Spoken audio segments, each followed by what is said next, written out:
Anton is a PhD candidate in the chair for digital fabrication technologies at the ETH in Zurich. And she's also associated to the National Center for Competence in Research Digital Fabrication, the NCCR Digital Fabrication, where she leads the interdisciplinary research in concrete 3D printing.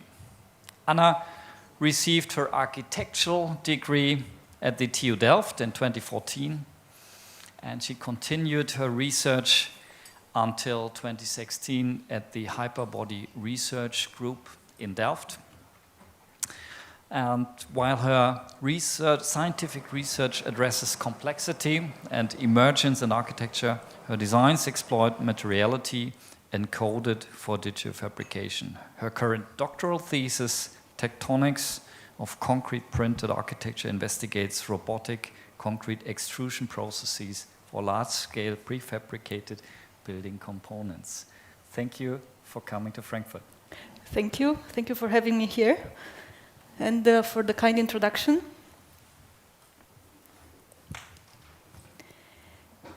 Today I will talk to you about 3D printed columns, which is a chapter of my doctoral research into tectonic principles for concrete printed architecture. We know that since the invention of Portland cement in the 19th century, and with continuous innovation in material formulation, processing, and the structural applications, concrete has become, without any doubt, the most used material, construction material in the world. So much so that it has shaped a uniform image of our cities, creating serialized building components that most of the times use more concrete than it is actually required. I have selected some examples of digital fabrication methods employed in the realization of formworks. We know, of course, about hot wire cut or milled foam. We have robotically held in place fabrics, knitted, stained place, thin formworks, and even 3D printed formworks. All these projects show that digitization and customization can optimize material use and can help reinvent concrete aesthetic for a new interpretation in contemporary design. The moldless shaping of concrete is led by Professor Robert Flatt at ETH Zurich as one of the research streams into the National Center of Competence in Research Digital Fabrication. This research stream is funded through the Swiss National Science Foundation, and it includes projects like mesh mold, eggshell, and concrete 3D printed, which aim to eliminate the need for traditional formwork in concrete. It is also based on the ecological advantage of no-waste construction and shape customization of digitization. So, moldless shaping of concrete shifts the focus of concrete research from formwork manufacturing to controlling the properties of fresh paste in its transition to cured concrete. In this context, 3D printing with concrete emerges as a new technology, offering unrivaled material optimization possibilities and novel customization, because no formwork is required and concrete can be placed in space following very intricate geometries with hollow features and optimized shapes. At this point, I would like to quote Julian Vincent, who more than 30 years ago stated that in nature, shape is cheap and material expensive. Until recently, the opposite was true for concrete industry, in that complex shapes were very difficult to construct, while materials were seen as an infinite resource. I will come back to the importance of this observation throughout my presentation.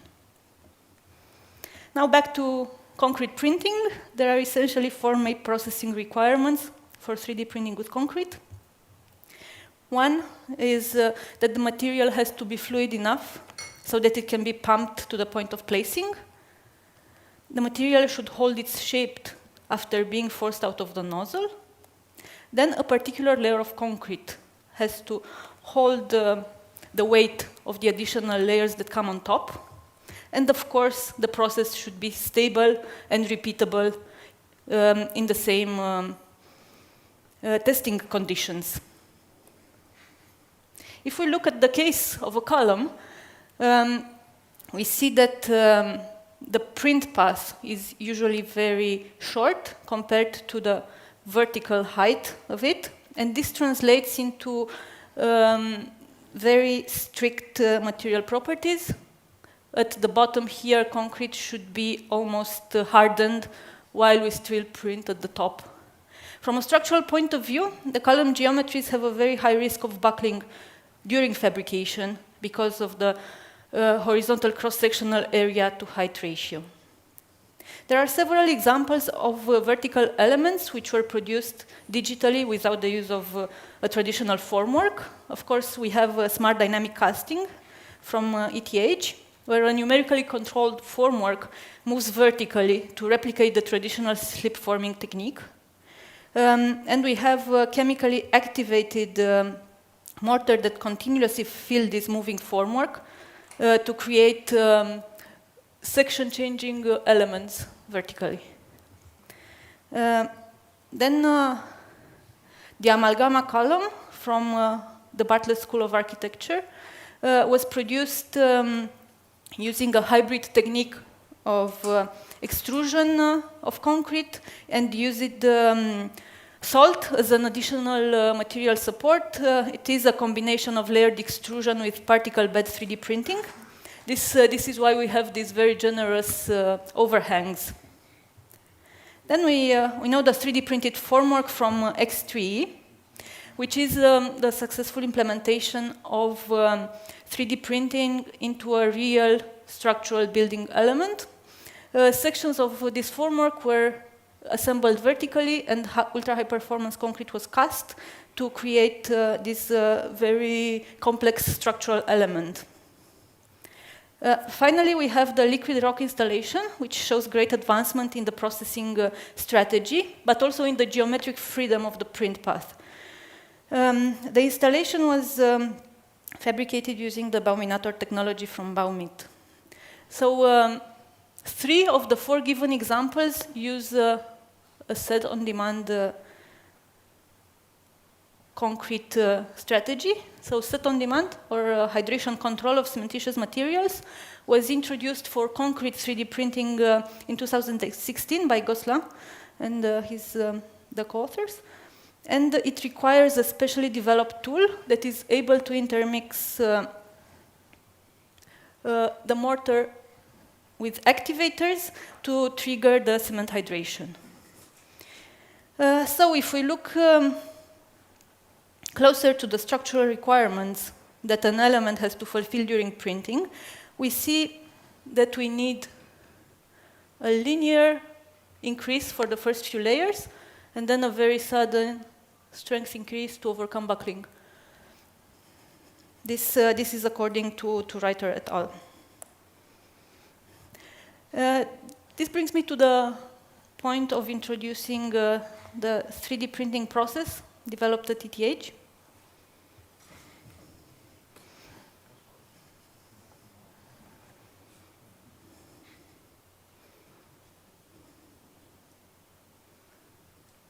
Even if the print fails, there is something fascinating about how the material behaves.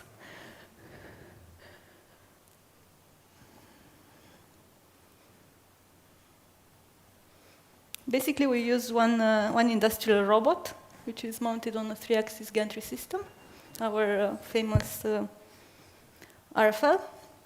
We have a big batch of concrete that is heavily retarded. The mix should be sufficient enough that it lasts for the whole print. And this mortar is pumped into a continuous cavity pump that delivers the material to the printing nozzle. Another pump delivers the additives into this active mixing tool. Material is deposited on the print path, while the robot is controlled online So streaming the data online proved to be very beneficial in the upscaling process because we are able to stream as much data as we need. This was possible by using the open source software developed in the NCCR framework, the Compass and the Compass Fab specifically. What it is perhaps different to our printing process is that we use a very soft and ductile filament that is able to have a very fast strength increase. See here, the red curve. This very soft filament ensures good layer bonding and more flexibility in choosing the printing parameters. Because we print a soft material, the extruder geometry doesn't entirely shape the concrete filament as it leaves the extruder tool. The filament size can be calculated as a continuous variation of flow rate and printing speed. At this point, we can start translating the material system into geometric affordances for fabrication. Thus, we look at types of print path, like what are the aesthetic implications of self-avoiding print path or self-intersecting print path.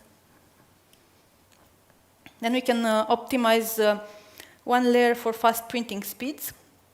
In this case, you can observe how we avoid sharp turns by using the possibility of self-intersecting print paths that the material allows for. To determine the design space, we also look at the overhang capacity of our printing system, which is in the range of plus minus 25 degrees for geometries with small areas of overhang. Layer height variation is another design parameter. It can create 3D interfaces between components. But perhaps the most promising characteristic of 3D printing with concrete is having internal geometry. It offers stability during printing by creating these vertical cores that support the exterior overhangs. But it also creates hollow concrete elements, which are lighter and make better use of the material.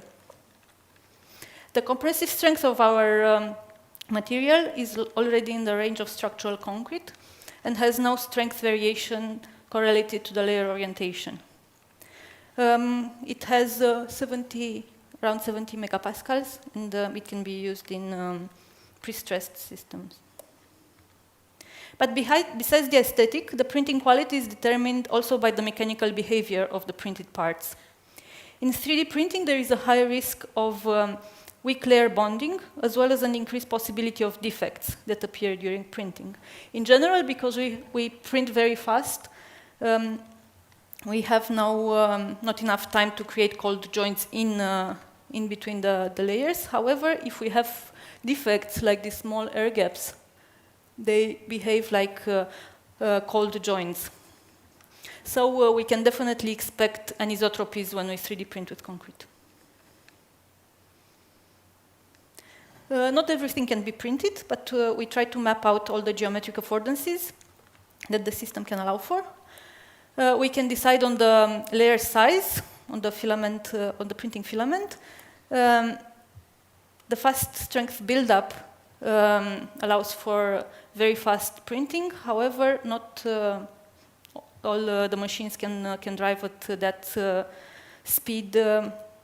So we have to provide a very smooth print path for fast speed. We know that internal geometry gives additional support during printing, as well as self-intersecting print path. And we also know the maximum overhang capacity of our system.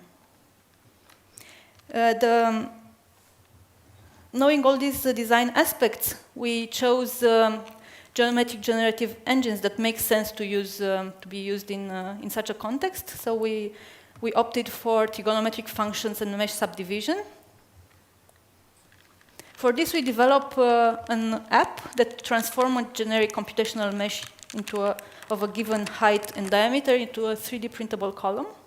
The first case of the trigonometric functions, we start by controlling the trigonometric functions with 3 parameters: frequency, amplitude, and phase. which are later used to displace the vertices of a high-resolution mesh given as an input. In the case of mesh subdivision, simple rules are applied iteratively to create an ever more complex mesh. We start with a low-resolution polygonal reference, and through subsequent subdivisions, we create a high-resolution mesh. The analytical information embedded in the app offers information about the group type, face area, face perimeter, which are used to assign subdivision rules. And also we have information about the vertical angle of the mesh face, which ensures safe overhangs for printing. This is how the tool looks like. In the center we have the design. We have an indication about the cross-section. Control of the mesh here, and these are the design features. The modular app architecture was developed in Python processing and generates a mesh object, which is later on imported in Rhino and Grasshopper for computing the fabrication. The Python modules are also compatible with Grasshopper. The trigonometric functions allow for designing with the print path itself, and the core can be added as a distinct geometry, which can be optimized for fast printing speeds. The variable layer heights allow for the creation of non-planar 3D interlocking seams, and the smoothness of the print path was essential to ensure that the robot reaches the target speed, which continuously varies between 300 and 450 millimeters per second. In the case of mesh subdivision, the design space is extended to geometric features like porosities that are created through overhangs that meet in mid-air. The subdivided mesh generates its own internal core. But in order to print the intricate design, we had to significantly reduce the printing speed to almost half of what was possible with the case of the sine functions. So the development of this software marked the starting point of concrete choreography, a 10-week project, part of the Master of Advanced Studies in Architecture and Digital Fabrication from ETH Zurich. Students were introduced to this tool, which they explored and furthered, and then used to design and fabricate the 9 2.7-meter tall columns that were part of the second stage of the Origin Festival of Culture in the Swiss Alps. We started with a concrete base on which we printed the column. Here you see the process operating at its real speed. The final products were handled as prefabricated elements and were moved on site one day after casting the concrete core and reinforcing the columns. And again, they were positioned on site with a crane. Here you have the final stage installation in the beautiful alpine setting of the Swiss Alps.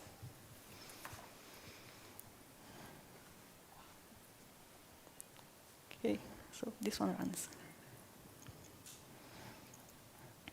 You see how the students designed the app. And another snapshot of the fabrication process. The columns are printed with a hollow core that is later on reinforced with a regular mesh, and the core is cast to create this structural bond between the concrete base and the column itself. What is very important to mention is that the research environment of ETH is a proof of the need for interdisciplinary collaboration in the field of digital fabrication. And also as a step to nurture this collaborative mindset, we share with our students all the research information that we have. And this was shown in the fast realization of concrete choreography, which took from design to full fabrication only 10 weeks.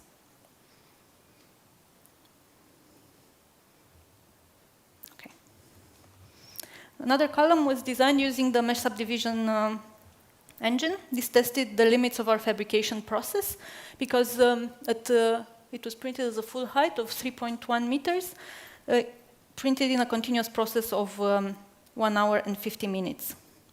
This column was post-tensioned using 4 post-tensioning cables that run through the hollow, intricate core.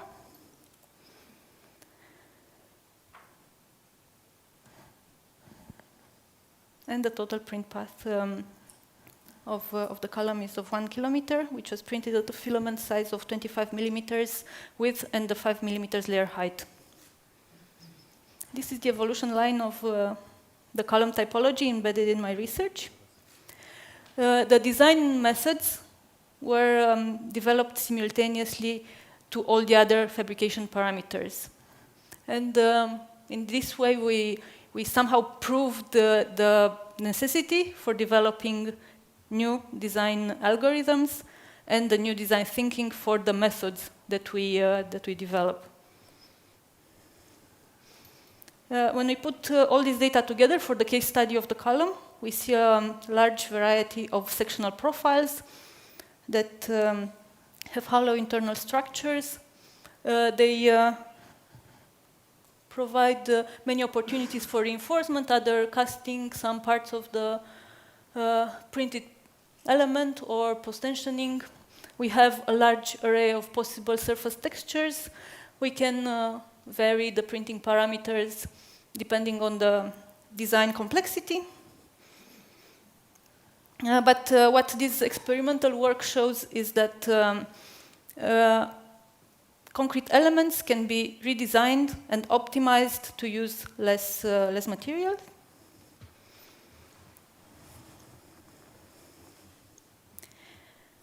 So with this research, we have shown that we are able to fabricate concrete 3D printed column. For the case of this particular element, we were able to print a 3-meter tall element in less than 2 hours. This process can be further extended to other building components, like beams and slabs, thus taking us closer to a vision in which concrete 3D printed elements can be used directly in buildings. Also, this novel materialization of concrete aims to contribute to a body of work aligned with Julian Vincent's description of material efficiency inside natural form. By exploring the potential of complex geometries, I encourage the use of novel technologies to aid in the understanding and creation of harmonious structures that have the same level of sophistication and lean material use as those encountered in nature. I would like to thank all my colleagues for this fruitful collaboration, and especially to Professor Benjamin Dillenburger for his support, but also to Timothy Wengler and Lex Reiter for sharing their expertise in material design, material formulation, and process development. And thank you for your attention.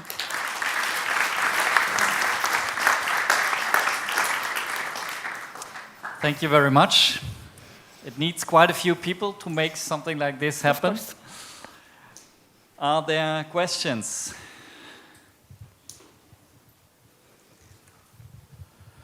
Thank you for this talk, for this presentation. It was really nice. On one of your last slides, you have shown the parameters for the different geometries we have realized. I could see that for even the same layer height, you had quite significant differences in the printing speed. What was the reason?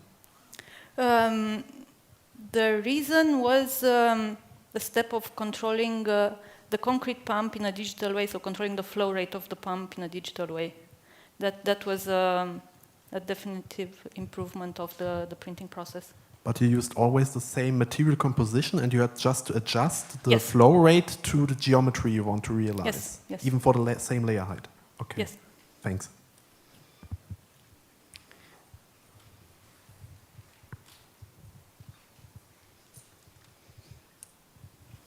Hi, Alban Mallet from X3. Thanks a lot for the presentation. I have two different questions. The first about bonding between layers, that you say that the material is completely the same in both directions. did you have to develop a new way of making test loads on those prototype, or you just use like classic 4.4.16 for flexural and compression, or did you develop new kind of tests? And so the tests I showed there with the prisms, they were cut out samples of larger 3D printed elements. so you have been because I saw that you have really small layers, so you are not printing like a 4 centimeter beam. No. So you managed to remove the little bubble from your calculation to be sure that you don't have like difference in the way you're breaking your elements. So the elements were measured on their exterior geometry without taking out the defects. So in the case of the prisms with defects, then I considered the material as homogeneous. I didn't take out any error. Okay, thank you. And I have another question about the post-tensioning you have made. Do you have some result to share about the resistance you managed to add with the post-tension in flexural and compression strands? Not yet. We are working on publishing the results. Okay, thank you. Okay. What I really enjoyed was to see that you do not only fabricate those columns, but you also develop a design tool that allows others, in this case the students, to design these columns. And I think it's exactly this process that needs to be developed from the first ideation to the actual materialization. So thank you very much again for your talk, and we will have a 15-minute coffee break until we have the last 3 lectures.